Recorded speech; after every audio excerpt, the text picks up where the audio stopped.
Bonjour, je suis à Lyon pour la 6e conférence de restitution du Fonds mondial. Le Fonds mondial lutte contre les pandémies de VIH, de paludisme et de tuberculose. Le président Macron va y intervenir. Nous espérons qu'il confirmera ses engagements et qu'il les amplifiera peut-être.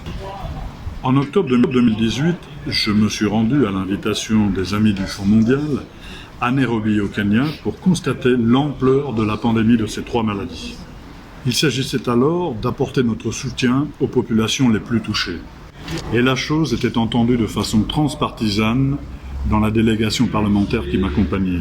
Au-delà de l'action humanitaire, il s'agissait de signifier toute notre humanité et ainsi recouvrer la dignité des peuples touchés, mais aussi la nôtre. De retour de ce voyage fort instructif, mes collègues parlementaires m'ont demandé de poser une question en hémicycle relative à la tenue de cette conférence de restitution. La France doit conserver sa place de deuxième contributeur et tenir ses engagements auprès du Fonds mondial.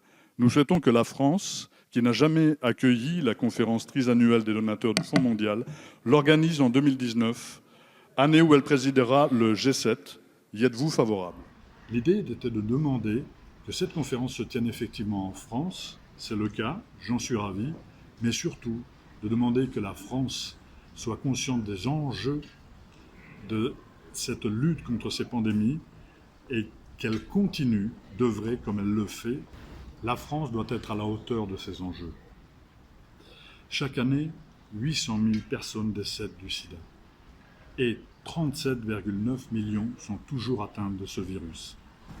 Chaque année, 10,4 millions de personnes sont atteintes de tuberculose et 1,7 million en décèdent.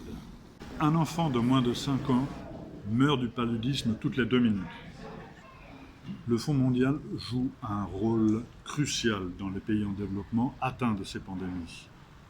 On estime que depuis 2001, 27 millions de vies ont pu être sauvées. Mais ces pandémies tuent encore aujourd'hui 8000 personnes par jour. Cette situation n'est pas une fatalité. Pour en finir avec ces pandémies, les États doivent augmenter leur financement. Nous souhaitons, comme nombre d'associations et d'organisations non gouvernementales, que la France augmente sa participation de 25%. Nous devons annihiler tout risque de pandémie. Et seule l'espérance est un risque à courir.